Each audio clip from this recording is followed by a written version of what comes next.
On the latest Sound Politics, there's been a lot of drama around one bill being considered in Olympia. It creates a path for elected county sheriffs to be removed from office. Sheriffs are mostly against it, but the bill raises important questions. Should sheriffs only answer to the voters who elected them? Does the state removing them subvert democracy? We'll talk about it on Sound Politics, wherever you get your podcasts. Don't judge a book by its cover. How many times have we heard that? And I know it's more about not judging people based solely on their looks. Looks can be deceiving and all that jazz. But I've heard many a well-meaning librarian or bookseller encourage readers not to judge literal books on their shelves by their covers. And frankly, I could not disagree more. I'm Katie Campbell, and this is Meet Me Here, KUOW's Arts and Culture podcast. This week, we're getting lit with Elisha Zepeda, a cover designer for Penguin Press, whose entire job is to get you to judge books by their covers and grab the ones he designed instead of their neighbors.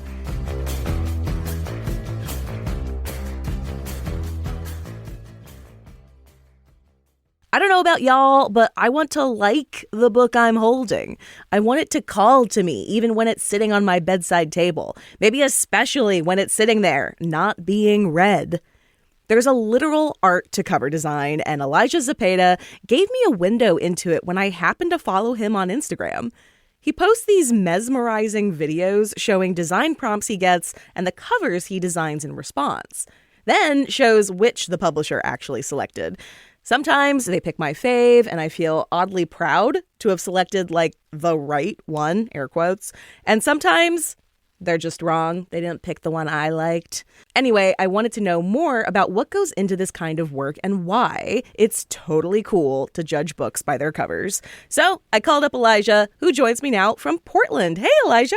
Hello. It's great to chat with you, Katie. Yeah, good to talk to you too, especially after I've followed you for a while now. And seriously, your videos are really cool and beautiful. Thank you.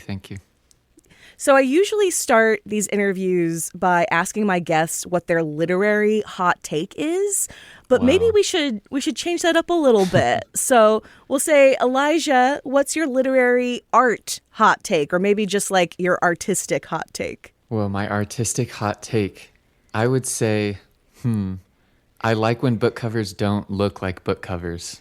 I think it's really, there's this one cover that comes to mind that is called, I think, The Woman's Hotel, and it looks like a postcard. And I think it's fantastic because it doesn't look like any other book, and it stretches what we think a book cover can be. I think there's no reason it shouldn't look like a poster or a postcard or something different than a typical book. So I would say, yeah, I like when they don't look like book covers. Why is that? What appeals to you when you see something like a postcard instead of a book? I think it's able to capture so much more than like big type, big author name. I think it's way more interesting when you have an art forward book cover and something that grabs your attention. I think ultimately the goal of a book cover is to make you look twice, and you don't have to tell the story on the cover. That's kind of what the back of the book is for, so people can read it. I guess that's my personal opinion, but I think my goal personally is to like get someone to look twice at this cover so that they open the book, you know? Yeah, kind of like look and think about, what is this telling me? Like you do an actual piece of like framed art at a museum. Right, exactly. This isn't really a hot take, I guess, but it is something you said to me when we first spoke that had me like clutching my pearls over here as a big reader. You don't really read the books you design covers for, right? In a perfect world, I am doing that. But in a way, I think the more abstract idea I have of the book, the better I can look, make the cover look. If the audience is only getting the title of a book, what can I do with just that title to make me interested in that title? Why do you need that abstract approach? Right. I'm usually getting a synopsis from an editor or the publisher or my art director, and I try to see how far I can go with that, because it seems like my best work kind of comes without any, like, placing my head in a box, I guess. it comes out much better if I don't overthink it. And that usually happens when I'm reading 10 chapters of a book and I get so overwhelmed with the imagery that they're giving me and the story, and I want to have all of these other little elements in it, when my favorite covers are usually much more simple, and the idea very clearly comes across in the simplest of ways. So when you read too much, it sounds like the author's ideas take over your own, and maybe it feels less like I created this and more like, oh, they led me to create this. Right. I want to be able to give respect to the author's hard work. And so, I'll always at least read a few chapters. But usually once I get a clear idea, I'm like, okay, let's stop. Let's see where I can go with this instead of, reading 200 more pages. And when we talk about like your reading, like you do read in your free time for pleasure, if you will. You mentioned you read like 10 books a year? Yeah. I mean, before that, I was 20 to 30. But now I'm often reading, the books that I'm designing, or I'm just so involved in the book world that it's hard for me to kind of compartmentalize and read for pleasure at this point. But I still do it, if I get a little break. What do you gravitate towards? I feel like coming of age, right now I'm reading Sunburn, which is an Irish queer story, and it's really knocking me out. Like, it reminds me of Call Me By Your Name in certain ways, and I've just been recommending it to all my friends. It really hits like how you feel when you have your first crush on someone and you don't know. Your heart feels like it's going to explode, and you're like, how can I go about this? It's really great. Yeah. It also has kind of a captivating cover, right? Like if I remember it correctly, it's like legs intertwined, like leaning against a tree. Right. And you're like, who are these people? I love the cover. It's perfectly vague. Perfectly vague. Okay, I like that. So I'd say I'd help you out of the hot seat now that that's out of the way, but you agree with me. We're talking because you agree with me that we should judge books by their covers. So we're not like quite getting you out of the hot seat here yet. We might get a lot of flack for this one. But that's not just because you design them for a living, right? Like, it sounds like you are a person who appreciates the art in their space. Can you talk about like what a cover does for you in that regard? Yeah, I think it's world building. I think that's the idea of a book, and maybe we'll get more into the nitty gritty of like why characters' faces aren't on covers all the time. I think it provides the reader their own way to build a world. And the first thing you can do is look at a cover, and when it fits my artistic desires or taste, I feel like it can only make the story better. And if you're an author or a publisher or anything, I think, it's the whole package. It's when I'm reading this book, I want to visualize these colors or like this saturation or this old film photo. Like it's transporting you into like giving you a baseline of what the world should be, and the rest is up to you. I think it really matters. And I think if someone says it doesn't matter, I can be like, what if the book was lime green and it had Comic Sans? Does that change your perception? Like, doesn't matter until all of a sudden it does matter. We'll have more with Elisha Zepeda in just a minute.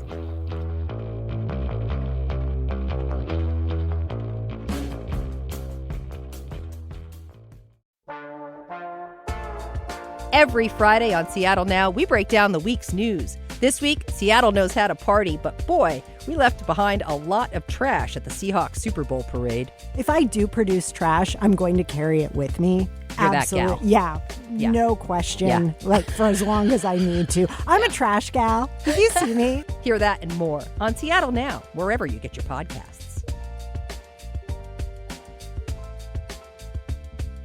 Let's say I've got like my hands suddenly on, like, I'm like, this is a bestseller right here. Like, this thing is going to knock readers' socks off. We're going to sell millions of copies. That doesn't happen that often, but you know what I mean? Right. Who do I go to? Who am I like, I got to go to this person for like the bestseller cover? Yeah, I would say both June Park and Grace Hahn, and then I would throw Rodrigo Corral's name in there. He has just been in the industry for a long time, and it seems like he is Mr. Bestseller. Like, if it's an A-list celebrity, I think he's done like Jay-Z and Jay Dilla, and anytime there's a huge face on a book, he just knows exactly what to do with it. I think he just understands what is the selling point of a book. Do you need their name huge? Do you need their title huge? Like, really their face is the selling point. And I think he knows how to find the perfect picture that captures someone's demeanor and makes it interesting so that it feels like you're almost like grabbing an art piece instead of this really basic book. I just kind of feel like he has the magic touch for that. Talking about this too, about like who designs what and why and what they get into, it's like making me think of some trends that I've noticed, like in 2020 when like almost every book cover, it felt like, had this ethereal orb thing going on. Yeah, the infamous book blob. Okay, tell me. Yes, say more. It's funny, at the time I was working at a bookstore in Oregon and was not tied to book design at all, but I would categorize books based on their cover just when it was slow, and it would be like, this typeface is really popular right now. But the book blob, it was just like all of them. I think of like Detransition Baby and Transcendental Kingdom. I think a lot of things like that it just happened. I don't know. And there's another one that I've been seeing recently for a book that I have that's coming out, where as soon as it got approved within Penguin, we saw 2 or 3 other covers instantly uploaded that were very similar from other publishers. And we're scratching our heads like, what's going on here? What is that about? Like, are these just people being like, oh yeah, okay, I like that, I'm going to do my own version of that? To some extent, publishers may ask for that specifically. You know, I call it the atomic habits effect. Like, sometimes a book just blows up and then it sets the standard for like 5 to 10 years in that genre. Do you have some trends that you really love and others that you're like, please stop, get rid of this blob, get out of here? I have a complicated relationship with the romance cartoons. I think from a marketing perspective, I understand it, because if there's something that leans into smut territory, people can read this book in public. And it's not like like Abs and 50 Shades of Grey, you know, in an airport. You can read something and quietly be like, yeah, you don't know that I'm reading this really spicy scene. So I understand that from a marketing perspective. But I would like to see something maybe different and more interesting in that genre. Recently, I had someone ask me about this trend with vintage animals being cut out. And then kind of like you're saying with like these really bold colors. I really enjoy that, actually. I can see a full bookshelf of those covers and not be mad. I just really enjoy that style. I'm with you on that one. Do you feel like the repeats then, like going back to the blob, like someone was like, oh, I saw the Atomic Habits cover, I had to do my own version. Is that derivative, or is that just how art goes? I think that's just, at this point, there's nothing new under the sun. As long as I'm not completely ripping anyone off in my industry. It's hard, though. There's so many covers. I think I Googled last year, there's like 1 million books published per year. Yeah. Which, why would I even try to not copy something? Like, it's gonna happen. If I can help it, then I'm gonna try not to rip something off. But I'm not gonna overthink it. There's so much out there. I want to get vaguely academic for 2 seconds. Sure. Because I did read a book to prepare for our chat called The Look of the Book by Peter Mendelsohn and David J. Allworth. And it's all about cover design and how it's changed over the years. It's arguing for the importance of covers, but it also talks about how, like, according to the authors, design straddles the fence between art and advertising. And they say this in particular on page 190. It's a huge book. The designer is therefore responsible not only to the publisher and to the author, but also to the viewing public. As image makers, cover designers play a key role in determining how literature, both new and old, will look to the world. At its best, their job is to create images that are engaging and intelligent, perhaps also a little clever, and always sensitive to social context. What do you think of that? It's kind of a pinkies up way of saying, like, this is art. Exactly. It is a pinkies up version of saying this is art. I do think that book covers and maybe movie posters are one of the few sources of media where things are getting printed and published and they can be as artistic as you want them to be, you know, and there's money in it for the creative, which is really interesting and appealing to me, something that I didn't realize getting into it. Like, these are actual artists and illustrators that are being sought out because a marketing or sales team believes in their work. And they're kind of saying, do your thing. And also we're going to put text on this, but we want it to be tasteful. I just love that there's still something where artists can get paid to do work, and it's also advertising something, but it's not as corporate as advertising as a word seems. Yeah, you're not selling cold medicine. You're selling literature. Exactly.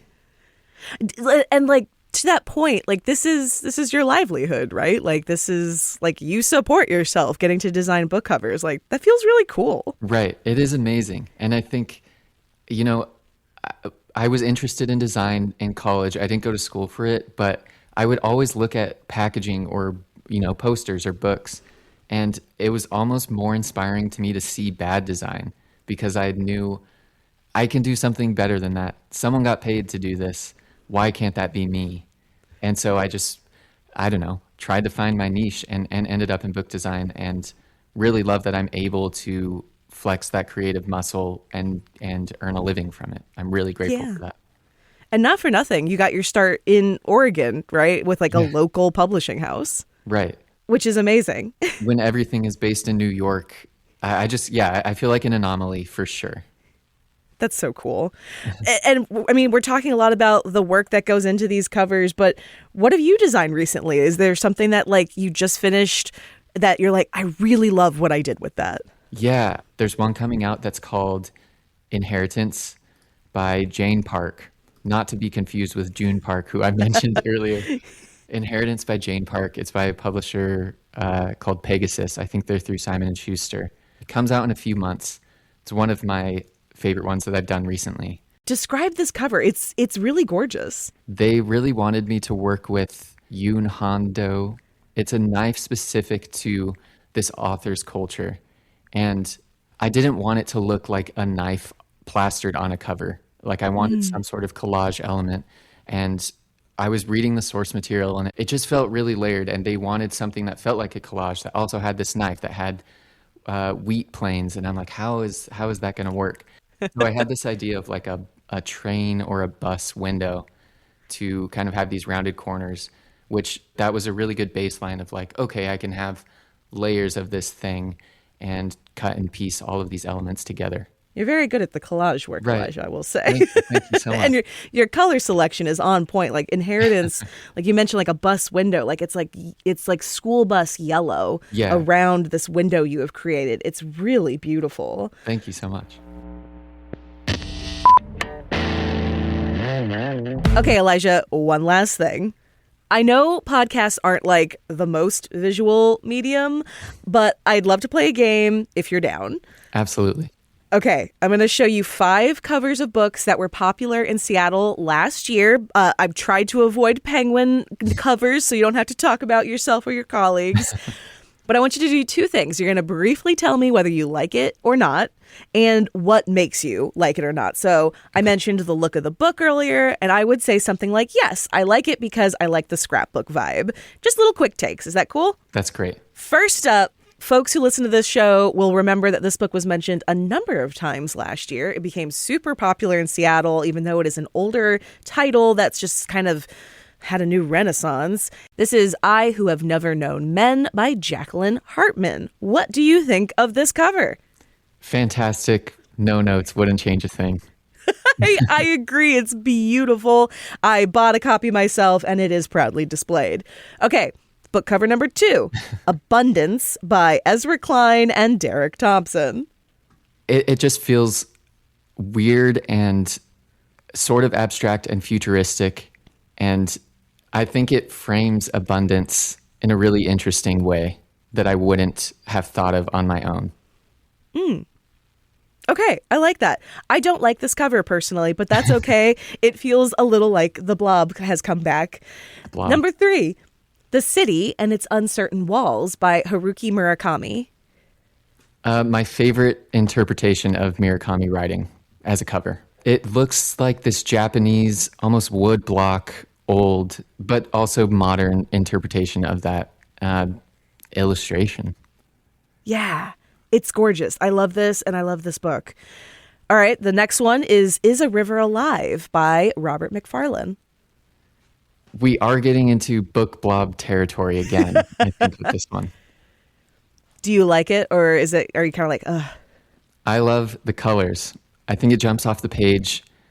I'm really interested to know how many options they had for this and what this looks like, because River is such a wide box for you to make stuff in. So I'm really curious what else they had to look at and how they ended up here. We need an Elijah style video on Instagram to show us all the options. All right. And the last one, we're going to start with the cover, this initial cover. And this is Hamnet by Maggie O'Farrell. We're going to start with this first cover, which is the movie tie-in cover. And this gets at something you mentioned earlier. So take a little time with this one. What do you think? This is a hard pass for me. This is a no. I don't want characters on the book. And it also bums me out when the original cover for this was so great, in my opinion. The letter, the blue. I really liked that one. This one just doesn't do it for me. It looks like it can be from 2005. It does, doesn't it? It looks early aughts. So for folks who aren't seeing this, it is a screenshot from the movie Hamnet. And it's just got the two main actors looking kind of longingly at each other. But like, you can't even see her face. You can barely see his face. There's a lot of busy brush in the background. It's too much. I hate a movie tie-in cover. It is my... that and the badges they put on covers these days just drive me crazy. But you said you like the blue. There's another format that is just the blue with a like golden H on it. Talk about why you like that. It just is so simple to me. And I think the title is so close, of course, to Hamlet that it just simplifies it for me in a way where I had to look at what was going on. Like, I didn't know if this was a Shakespeare interpretation or this was almost like a vintage classic retelling. And it just intrigued me. This felt like a weird art piece, and I wanted to look more at it.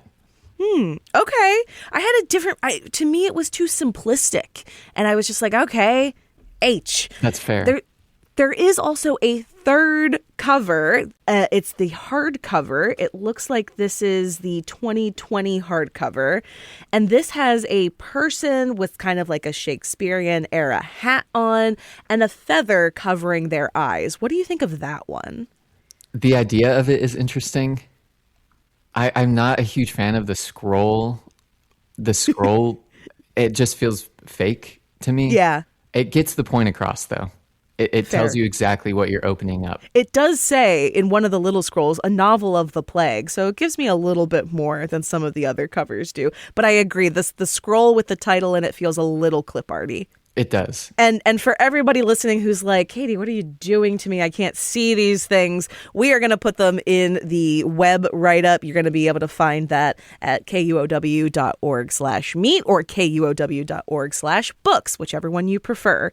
So another thing I want to ask you very briefly, because as we're talking about with some of these, there are different versions. Can you talk about the contrast we sometimes see between the UK and the US version, or other countries as well? Yeah, this is interesting to me because I like to think that one is consistently better than the other, but there are times when I prefer the US, and I still like the UK, but I don't know if it's as consistent of an answer as I would want it to be. I think sometimes it's really just like, hey, this could be neat to have two different covers. Does it say more about the audience, those differences, or is it about the artist?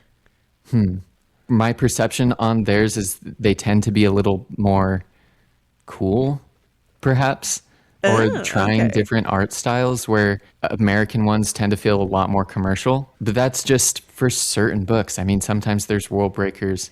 I think Japanese and Korean novels are really interesting because the text is almost secondary. I mean, it usually is very tiny or in a corner, and it's much more art forward. Yeah. Which is really interesting to me. And I think I would like to see American books take that. Yeah. So it sounds like maybe it's not even so much about the people, the audience, or the artist. It's the culture. It's the context that this book is appearing in. Right. I would think so. So, I mean, if culture plays such an important role in how these covers ultimately look, like, how are you considering it, Elijah? How are you looking at the moment in time that you exist in as you're designing? I mentioned not showing characters' faces, and there is an importance to that. I think there are other ways for culture and the moment to be represented without having to show a character or a person. There's like textures and patterns and all of these things that I think can express a culture or a moment in a way that can be captivating and not cliche and commercially viable. All of these things, which is a tricky thing to pull off, but done correctly, I think it can really get the message across in a way that is still interesting and intriguing. Yeah, you don't have to like beat the audience over the head with whatever the concept is. You can let them kind of think for themselves. Right. Elisha Zepeda is a cover designer for Penguin Press. Elisha, thank you so much for joining me. Thank you so much for chatting. I had a nice time. And thank you for listening to Meet Me Here. Meet Me Here is produced by KUOW, a proud member of the NPR network. It's hosted by me, Katie Campbell, Dyer Oxley, and Jeannie Yandel. And it's produced by Brandy Fullwood, Kyle Norris, and Matt Martin. Our editor is Phyllis Fletcher. You can find more and support the show at kuow.org/meet. And you know the drill. We are going to meet up again, y'all, right here next Wednesday.